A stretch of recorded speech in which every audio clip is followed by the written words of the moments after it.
पुराने जमाने में जब कोई बोलता था कि मुझे इन्वेस्टमेंट आती है तो सब दोस्त अपना पैसा उसको दे देते थे, बिकॉज सबको लगता था कि इन्वेस्टमेंट एक रॉकेट साइंस है और कौन अपना दिमाग लगाएगा इसको सीखने में। लेकिन उस वक्त ना कोई रिसर्च होती थी, ना कोई ट्रांसपेरेंट थी, सिर्फ भरोसा होता था। और भरोसे में जब पैसा जुड़ता है तो दोस्ती सबसे पहले टूट जाती है। एक गलत डिसीजन और सब कुछ खत्म, हर उम्मीद, पैसा, इंटरेस्ट, सब कुछ खत्म। और इसी अंधेरे में से निकली एक उम्मीद की किरण जिसको हम कहते हैं म्यूचुअल फंड। दोस्त को पैसा देने में सबसे बड़ा रिस्क होता था काउंटर पार्टी डिफॉल्ट, मतलब कि जिस इंसान को आपने पैसा दिया अगर वही भाग गया तो आपके पैसे का क्या होगा। कोई डॉक्यूमेंट नहीं, कोई प्रूफ नहीं और आपका कोई कंट्रोल नहीं। वहीं पे म्यूचुअल फंड एक ट्रांसपेरेंट सिस्टम प्रोवाइड करता है जहाँ पे सब लोग अपना पैसा पूल करते हैं और एक प्रोफेशनल टीम आपके बिहाफ पे इन्वेस्ट करती है। एक ट्रेन्ड, एजुकेटेड एंड नॉलेज से इक्विप्ड टीम। यही तो होते हैं फंड मैनेजर, जिन्हें मार्केट का सोल्जर भी कहा जाता है। इनके पास होती हैं तीन चीजें जो कि आम आदमी के पास नहीं होती। सबसे पहले होता है नॉलेज, दूसरा इंफॉर्मेशन, तीसरा टाइम। नॉलेज बिकॉज ये लोग ट्रेंड होते हैं,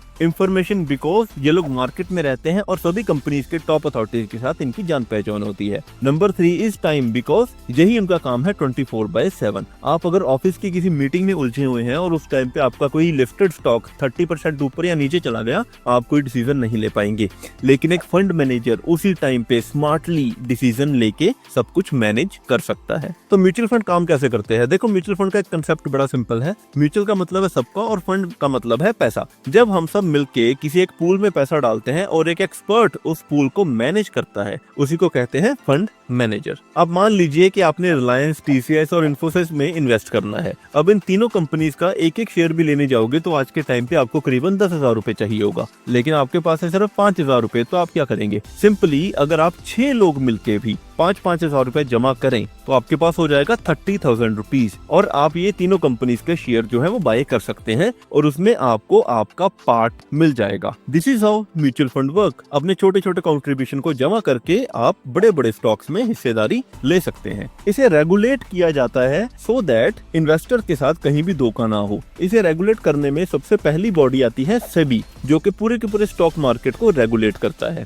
सेबी के बाद आता है एसेट मैनेजमेंट कंपनी यानी कि एएमसी, जैसे कि HDFC mutual fund, axis mutual fund, Bajaj Finserv, Nippon etcetera. ये कंपनीज आपका पैसा लेती हैं, रिसर्च करती हैं और मार्केट में इन्वेस्ट करती हैं। एएमसी के पास होते हैं फंड मैनेजर, जो कि डिसाइड करता है किस कंपनी में पैसा लगाना है, कब खरीदना है, कब बेचना है। उसके बाद एएमसी किसी ब्रोकर जैसे कि Zerodha, grow, Upstox, angel one etcetera के थ्रू म्यूचुअल फंड के यूनिट्स आपके खरीदने के लिए अवेलेबल करवाती है। और ये पूरे का पूरा system A to Z govern करने के लिए अगेन बैठा है SEBI यानी कि सेबी, जो कि पूरे के पूरे मार्केट का माई बाप है। इन्वेस्टर के बिहाफ पे एक इंपॉर्टेंट प्लेयर बनाया जाता है जिसको कहते हैं ट्रस्टी। वो इंश्योर करता है कि एएमसी कोई गलत काम ना करे, कोई विंडो ड्रेसिंग ना करे और इन्वेस्टर का पैसा हमेशा सिक्योर रहे। उसके बाद आता है AMFI यानी कि association of mutual funds of India, जो लोगों को एजुकेट करता है about mutual fund, investment, reward, risk associated with it and everything. आपने एक कैंपेन तो सुना होगा ना, म्यूचुअल फंड सही है।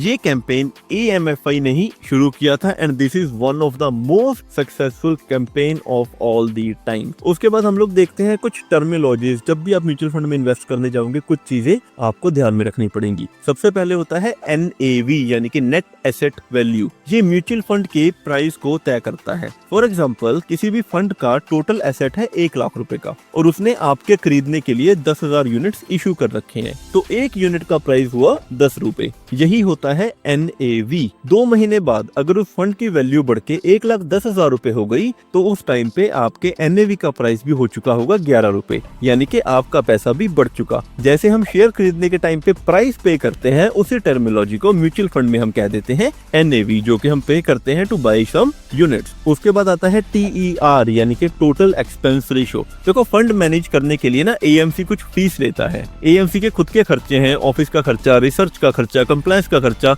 उसे भी सारा कुछ कवर करना होगा, तभी वो आपके लिए सर्विसेज प्रोवाइड कर पाएगा। ये पैसा वो आपसे लेगा in the form of expense ratio. ये expense ratio fund to fund and AMC to AMC vary करती है in the range of 0.05 to 2.5%। Expense ratio के बाद जो दूसरा खर्चा आता है उसे कहते हैं एग्जिट लोड। अगर आप 1 साल के अंदर अंदर अपना पैसा निकाल लेते हो तो एसेट मैनेजमेंट लिमिटेड कंपनी 1% तक का फाइन आपके ऊपर लगा देगी, जिसका मेन रीजन ये है कि एएमसी जानता है कि म्यूचुअल फंड लॉन्ग टर्म के लिए होता है और उसने भी अपनी पूलिंग उसी हिसाब से सेट कर रखी होती है। अगर आप जल्दी पैसा निकालोगे तो एएमसी को अपने शेयर्स बेचने पड़ेंगे, जिसकी वजह से उसकी रिटर्न्स को भी कॉम्प्रोमाइज होगा और टैक्सेस का प्रेशर भी आएगा। वही खर्चा एएमसी आप पे ट्रांसफर करती है in the form of exit load, ताकि शॉर्ट टर्म ट्रेडर्स सिस्टम को डिस्टर्ब ना कर पाए। तो दोस्तों म्यूचुअल फंड ना आपके लिए सिर्फ एक इन्वेस्टमेंट प्रोडक्ट नहीं है। मैं आपको एक चीज बता दूं, ये आपके फाइनेंशियल जर्नी का रेवोल्यूशन हो सकता है। आपके छोटे बड़े हर सपने के लिए म्यूचुअल फंड सही है, जहां पे आपको हर स्टॉक की स्टडी करनी पड़ेगी। रिलायंस, टीसीएस, इन्फोसिस जैसे जायंट्स जिनमें आप करोड़ों कमाए बगैर शायद इन्वेस्ट भी ना कर पाओ,